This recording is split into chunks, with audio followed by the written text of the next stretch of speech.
Yeah, what's amazing is that when we did our show there, we were really subjected to a lot of censorship from the Ofcom, and we had done shows for Press TV out of Iran. We have done shows.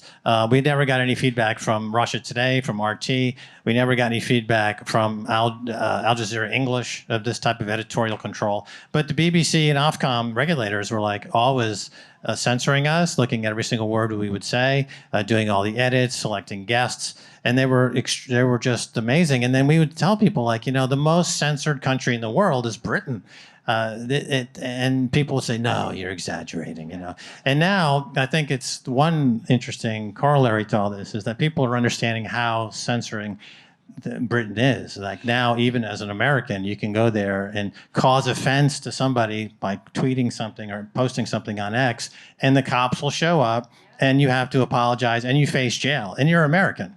And so they're to consider the entire world now is their policing of speech, and is to protect that ruling class that's been there for 1,000 years. And they have this remarkable way of remaining as the ruling class. And the other way, like that system of suppressing all hope is with the libel laws are the exact opposite of what libel is almost impossible to sue for in the United States. Because the burden of proof is on you, the person making the allegation and suing the person. Whereas in the UK, if you get sued for libel, like you as the defendant have to prove your case. Like right. Anybody could sue you, and you're the one that has to present a case that you didn't libel this person. And it's always like it always finds in favor of the person suing, because usually people settle because it costs like $1 million or £1 million to defend yourself. So you just give them £250,000. Right. To bring it back to Bitcoin and people shopping for litigation favoring, it brings us to Craig Wright. Yeah. Right. So the Craig Wright scandal was he took all of his lawsuits to the UK. Yes, and said everyone was libeling him as saying he wasn't Satoshi. And then like Peter McCormack and others had to spend a lot of money, and he almost got away with it. But a couple of very well-heeled, wealthy Bitcoiners stepped in and funded some very powerful cases and finally shut that guy down.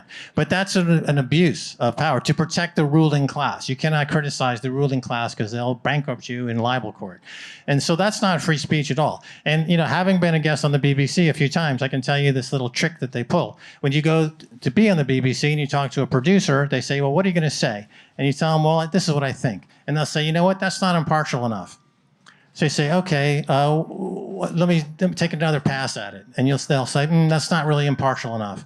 Finally, you say exactly what the state line is, exactly what the state wants you to say, and then they say, that's impartial perfection. Thank you. You're on board the gatekeeper. You may go to BBC.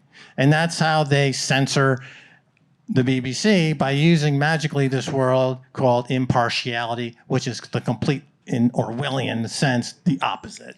But as social media is now global, and as the UK is arresting people for social media posts and trying to get US companies like X to crack down on free speech online, it's important that all you Americans understand that one really good thing that Barack Obama did as president was he passed a law in 2010 whereby if any American is found guilty of libel in a UK court, they can get a £20 million judgment against you, but no US court is allowed to enforce the judgment.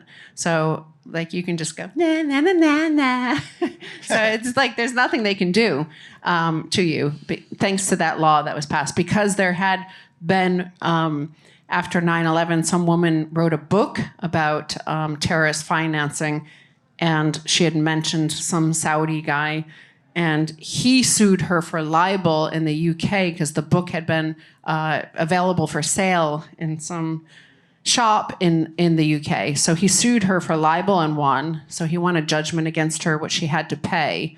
And that drove Joe Lieberman, who was a senator at the time, to introduce legislation to ban any enforcement of libel cases brought in the UK against American citizens.